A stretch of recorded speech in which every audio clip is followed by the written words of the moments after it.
Quando a peste se espalha pelas ruas e o som dos sinos anuncia mais uma casa vazia, é impossível não sentir que algo muito maior está em movimento. A Idade Média não foi apenas uma época de castelos e cavaleiros, foi uma era de medo, de fé e de morte. E no meio desse mundo tomado por doenças, guerras e superstição, existe uma lenda antiga, uma maldição que atravessa gerações, uma força que desperta no sangue de certas famílias. Bem-vindos ao canal Ícaro, e hoje a gente vai mergulhar em uma das histórias mais sombrias, emocionantes e humanas já contadas nos videogames, a Plague Tale: Innocence.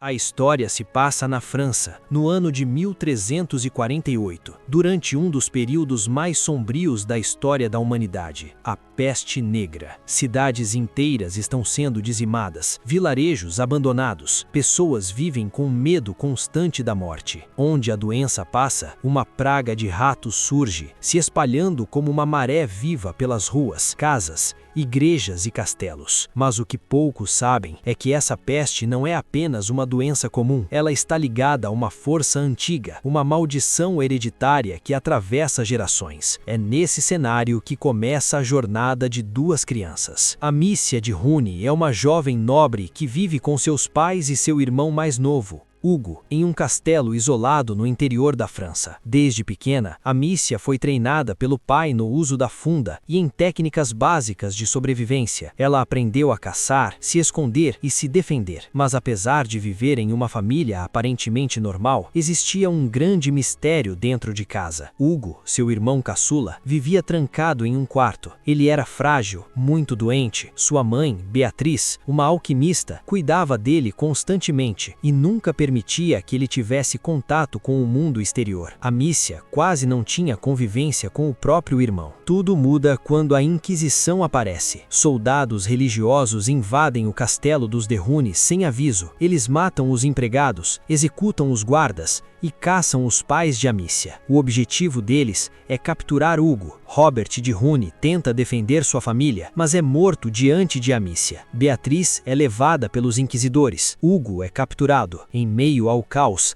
Amicia consegue resgatar o irmão e foge do castelo. A partir daquele momento, as duas crianças se tornam fugitivas. Eles fogem pelos campos e vilarejos da região. Hugo, que nunca saiu de casa, se assusta com tudo: o vento, os animais, as pessoas e até o céu aberto. Logo percebem que o mundo está destruído. Casas queimadas, corpos nas ruas, pessoas trancadas em quarentena, vilarejos inteiros abandonados. E então encontram seu primeiro grande terror: os ratos. Milhares deles saem dos esgotos, tomam ruas inteiras e devoram qualquer coisa viva em segundos. A única coisa que os mantém afastados é o fogo. Enquanto fogem, Amicia percebe que está sendo seguida por soldados da Inquisição que caçam Hugo implacavelmente. Durante a fuga, eles encontram Lucas, um aprendiz de alquimista que trabalhava com a mãe de Hugo. Lucas conhece os estudos de Beatriz e acredita que pode ajudar a retardar a doença do menino. Ele estava estudando a condição do menino junto com o Dr. Laurentius, mas quando chegam até ele, descobrem que o doutor já está infectado pela praga e está muito fraco. Lucas revela que a doença de Hugo não é uma praga comum,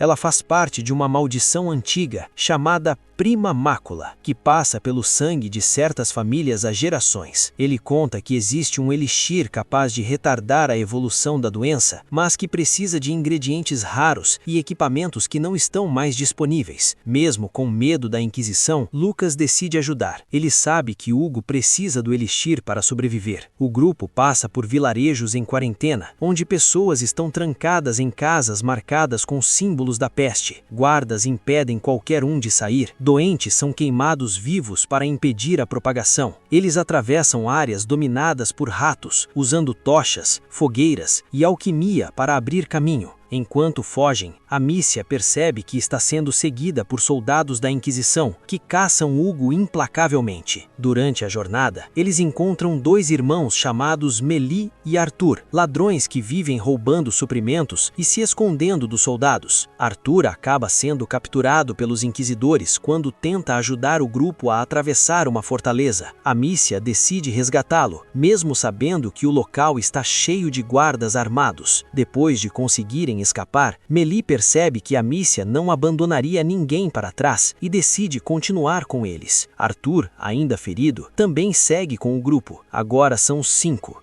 viajando juntos num mundo em colapso. Depois de atravessarem vilarejos devastados e cidades tomadas pela peste, o grupo ouve falar de um antigo castelo construído para resistir às hordas de ratos durante surtos anteriores. Segundo moradores da região, aquele castelo serviu de abrigo para alquimistas que tentaram entender a origem da peste e da prima mácula. Quando chegam ao local, encontram uma fortaleza em ruínas, salões tomados por ratos, laboratórios saqueados, bibliotecas queimadas, corpos espalhados pelos corredores. Registros antigos revelam que a maldição possui estágios e que quando chega ao estágio final, o portador perde completamente o controle sobre os ratos. Os elixires apenas retardam a doença, nunca a curam. Lucas tenta criar uma nova versão do elixir para Hugo, mas os ingredientes são escassos e os ratos continuam se espalhando. O castelo, que deveria ser um abrigo, se transforma em mais uma armadilha. Quando a Inquisição se aproxima, eles fogem levando apenas alguns registros e uma pequena quantidade do elixir. O líder da Inquisição se chama Vitalis Benevent, um homem poderoso, respeitado pela igreja e temido por todos. Para ele, a prima mácula não é uma maldição, mas uma dádiva divina. Ele acredita que pode controlar os ratos e com isso dominar a própria peste. Quando descobre a existência de Hugo, Vitalis passa a caçá-lo obsessivamente. Em uma emboscada, o menino é capturado e levado para a fortaleza da Inquisição, onde é submetido a experimentos para forçar a evolução da mácula dentro dele. Durante a invasão, Arthur fica gravemente ferido ao segurar os soldados para que os outros avancem. Ele fica para trás. Mais à frente, Mélie também acaba ferida e decide se separar do grupo. Restam apenas Amicia e Lucas. Eles chegam até a Catedral da Inquisição, agora transformada em um laboratório de experimentos. Vitalis os aguarda. Seu corpo foi alterado pelos experimentos e agora ele consegue controlar uma espécie diferente de ratos